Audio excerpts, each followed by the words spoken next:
It's Phil Lindemann with your Krystal 93 News at 5 from Luna Lending. This just in from our partners at Denver 7. A pedestrian was killed by a snowplow in West Vail early this morning. The victim was dead on scene and has not yet been identified. This is the first time in town history that a person's been killed by a town plow.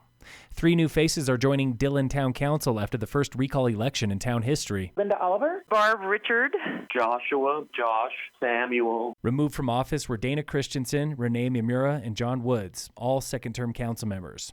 Barb Richard hopes this unprecedented recall will give Dillon what she believes it's been missing: a voice. We have to represent the public, which is a lot of the platform that we ran on. All 3 new members want to reel in the pace of development. There's going to be development, and we need it, but it needs to be done respectfully. The size and scope of things is not attractive. The JGJP, Dillon has a proposal on the books right now, but boy, the community wants to weigh in on that and really kick the tires on it. There at the end, Richard is referring to plans from developer Jake Porritt, who currently owns the old Uptown 240 site. He might soon own Pug Ryan's and the neighboring Payne building. And not at something where certain people are controlling the microphone. They want more of an open house where they can really look it over. And that's the thing, is we've got to build that process back in. New members also want to fix the tone on town council. Josh Samuel did not even consider running until seeing these meetings firsthand. I believed in who our representatives were back then, but that changed over the last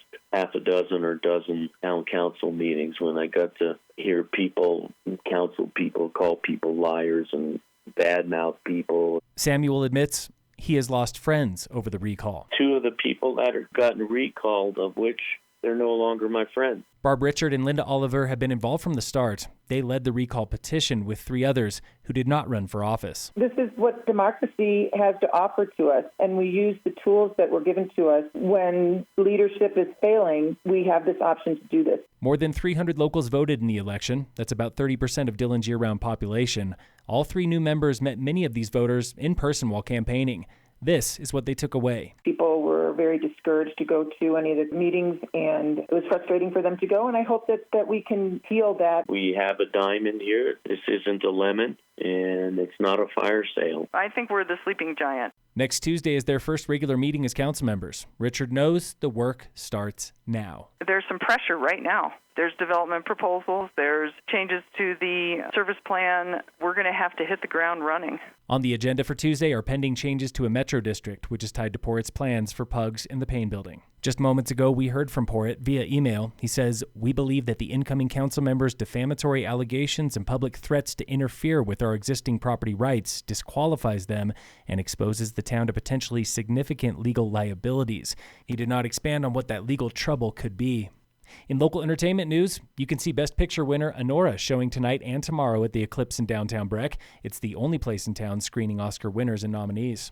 In sports, the Nuggets play the Kings tonight. And in local sports, next race of the Copper Uphill Series, it's this coming Saturday, March 8th. You can still sign up online. And this weekend, the Breckenridge Vipers are back on home ice for 2 games with the Santa Rosa Growlers. Phil Lindemann, Krystal 93 News.